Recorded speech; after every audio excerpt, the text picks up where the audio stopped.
So looking at your rhythms for rest, your rhythms for things that fill you up, and making sure that those are not low on the priority list. They need to be one of the first things on the priority list. And we need to recognize that, right? Because as the demands on you increase, the more important it will be for you to really take an audit of like, how much self-care am I practicing? How much rest am I having? How much fun am I having?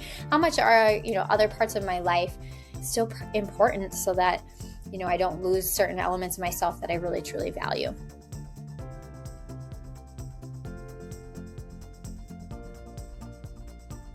Hello, and welcome to Build Your Remarkable Practice podcast.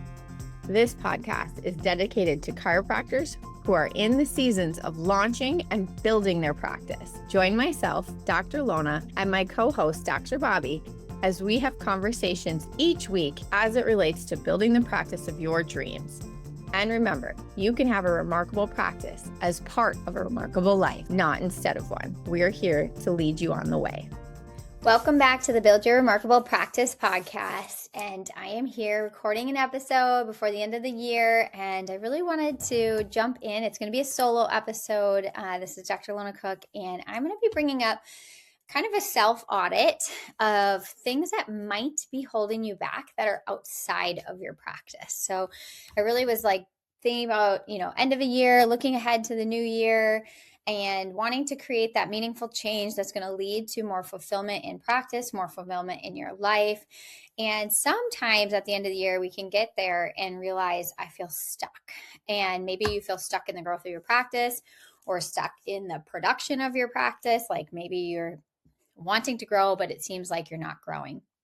And so hopefully that's none of you, but in case that feels like you maybe hit a wall and you've been doing everything you can to change certain things in your practice, but maybe you need to look outside your practice too, because generally we try to, we segment parts of our life and think that, well, this just is my health over here, and this is my business over here, my career over here, and my personal life over here, my relationships over here.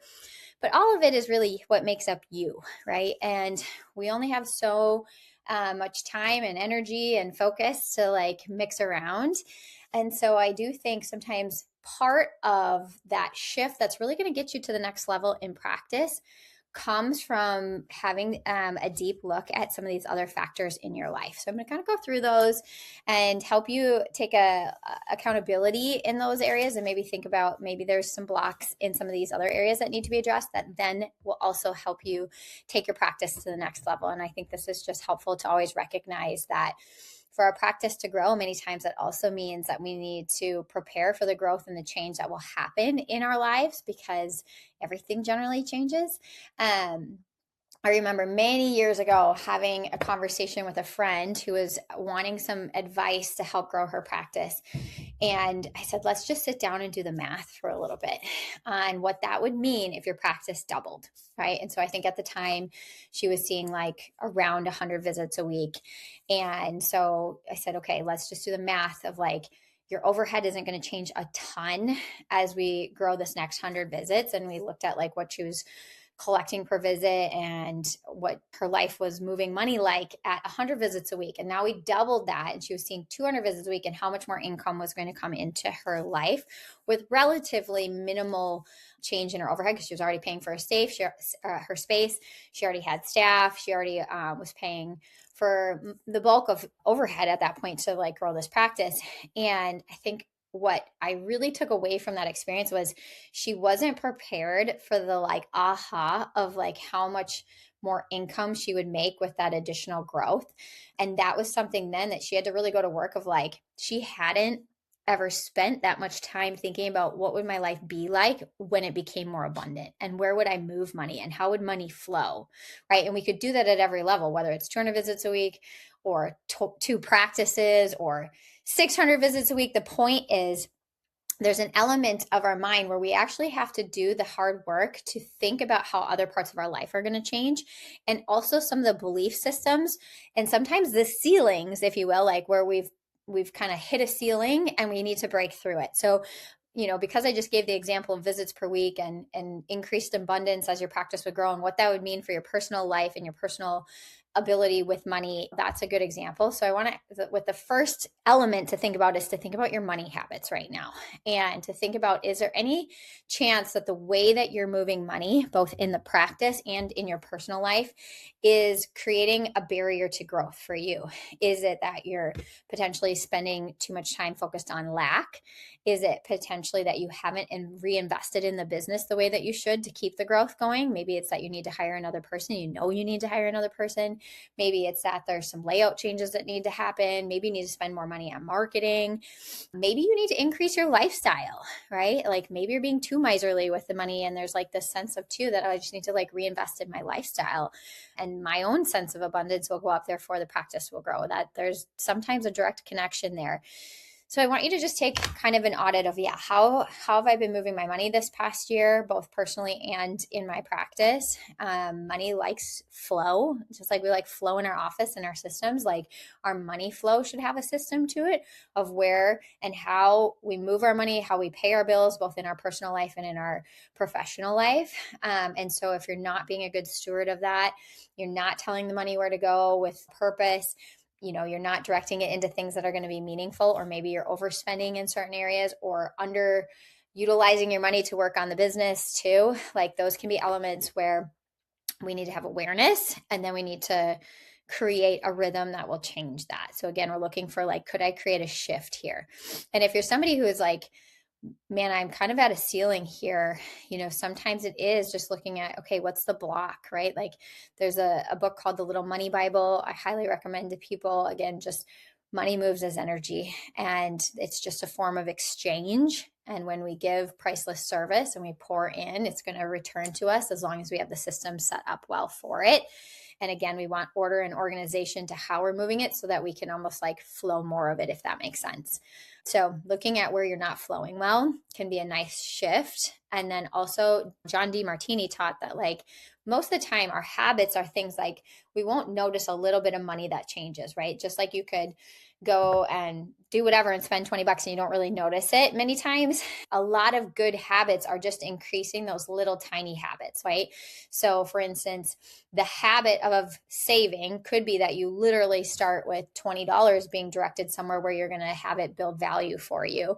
And then eventually you just keep tweaking that little bit into something just slightly bigger, so that over time, every quarter, if you're raising up how much is being flowed into either paying off debt or accumulating wealth, et cetera, or just having that being a very smooth pipeline, if you will, that's part of how you move your money better. So that's an area to definitely look at. The next part I want to talk about is friends and family.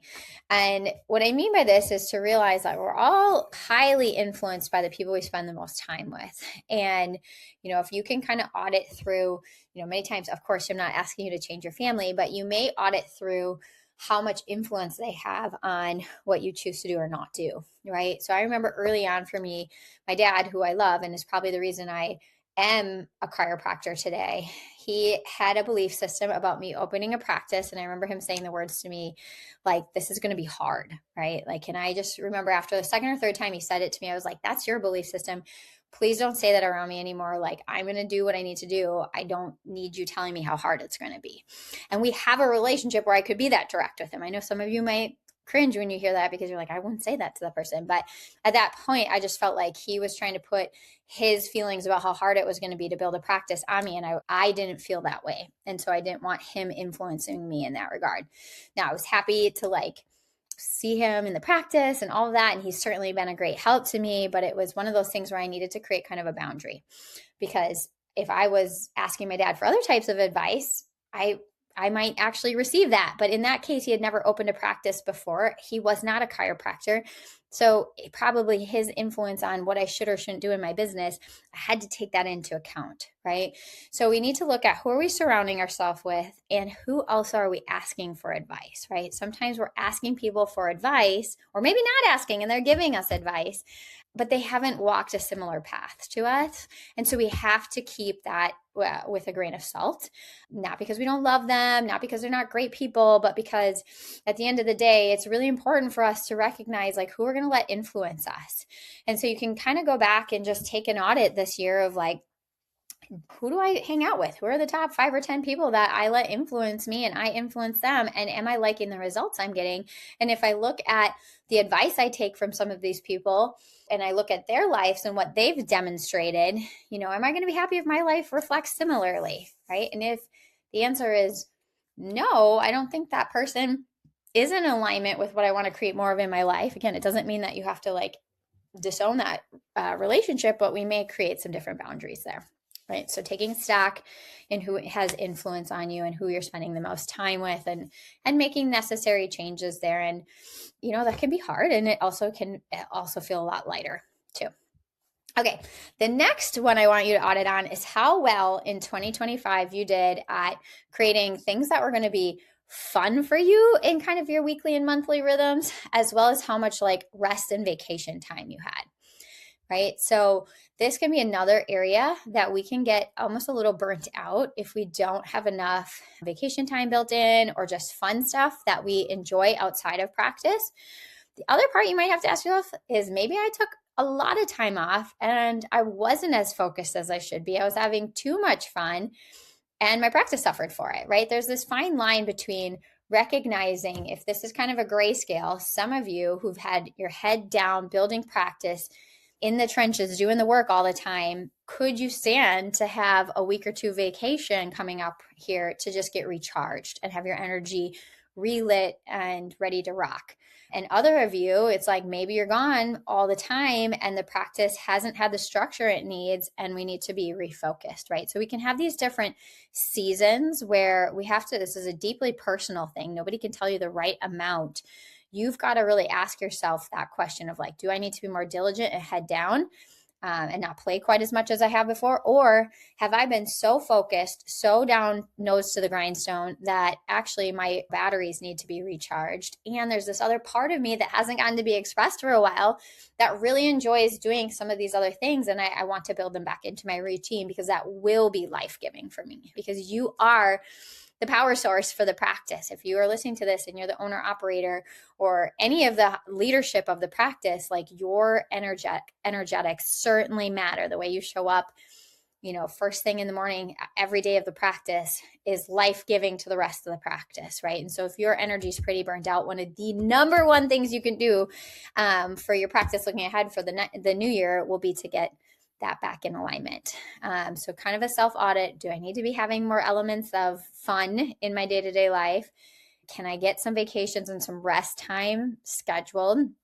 If you're someone who's maybe the first year in practice, your nose probably will be to a grindstone, but that doesn't mean that you still can't have more fun built around certain goals that you set in the practice and things that will help you stay recharged, even if it's just doubling down on your daily rhythms, finding a time in the morning to exercise and to practice gratitude or prayer and things that are going to keep your energy high, making sure those are built in. So looking at your rhythms for rest, your rhythms for things that fill you up, and making sure that those are not low on the priority list. They need to be one of the first things on the priority list. And we need to recognize that, right? Because as the demands on you increase, the more important it will be for you to really take an audit of how much self-care am I practicing? How much rest am I having? How much fun am I having? How much are, other parts of my life still important so that, I don't lose certain elements of myself that I really, truly value. Okay. And that kind of leads me into the last one, which is your fitness levels. And if that could potentially be holding you back in practice, right? Because we are a very hands-on, very physical profession in many ways, especially if you're doing full spine osseous adjusting. And our fitness levels certainly matter. I can remember as my practice was originally growing, the first one, as I first hit 50 in a day or 75 in a day or 100 in a day, just recognizing I always would think about the next level and think, how am I ever going to do that? And then you feel tired or a little winded, or you notice oh, my wrist is a little sore, things like that. And I just really realized how important certain things in my routine really became the higher volume I saw. For me personally, it was making sure that elements like yoga and running and lifting light weights and body weight every single day almost were like a non-negotiable for me.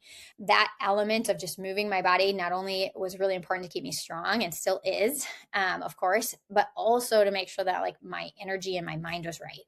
I used to joke, and I still feel this way, that like I'm a nicer person on the days that I run because it just would allow me to process. And so some of you are probably physical processors like me. And so making sure you have that element built into your day to day is just like really important for you to be able to show up with your best energy and then keep your body strong, right? So there's elements of certainly the fitness of our physical body and our ability to be able to adjust. And then there's the elements of really like our mental and emotional bodies. And, I was just talking about this with some of the younger docs in our practices of how important it is to be able in a large practice, in a family practice, especially we have open bay adjusting.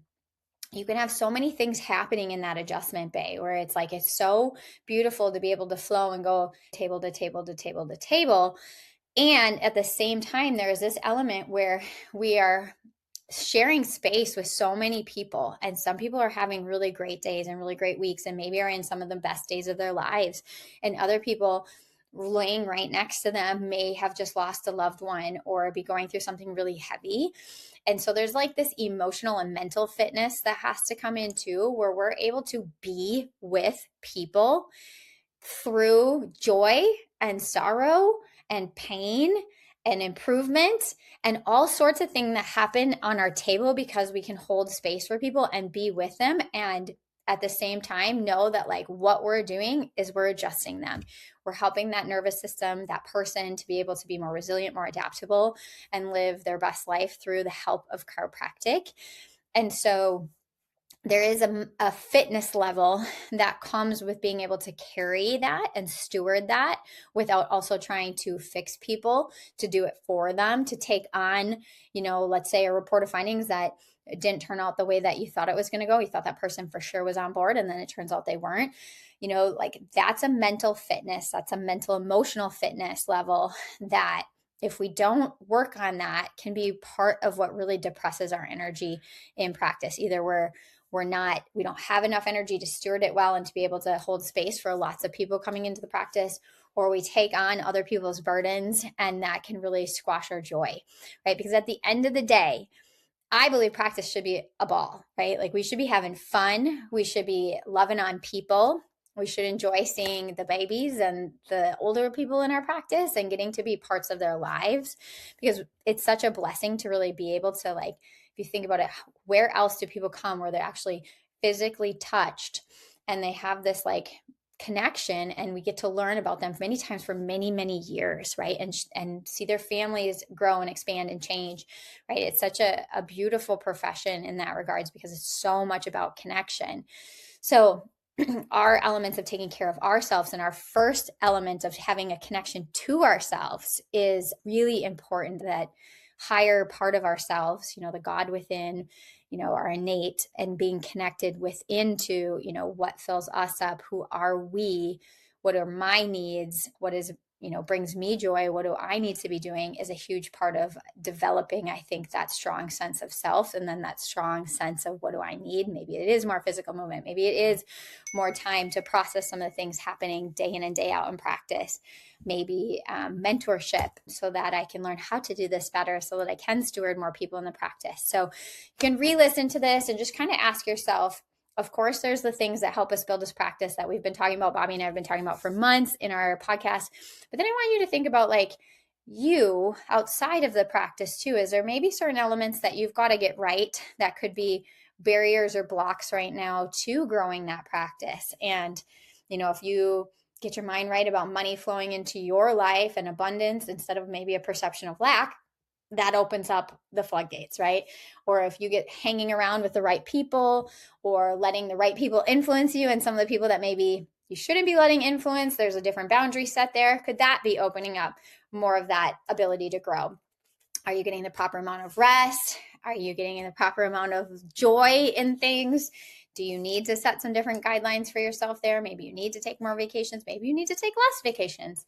And then looking at your physical fitness, your mental, emotional fitness, and of course your spiritual fitness too. Like, are you spending that time with, that connection that you hold to, whether we call it God or something bigger than yourselves, whatever your belief system is there, to like refill up, right? When we say above, down, inside out, to me, the above down is that spiritual sense of that connection that we have to something greater, and we need to honor it. And then that's where our source of energy comes from, so that we can do some really big things in our practicing lives and this gift that we have with chiropractic.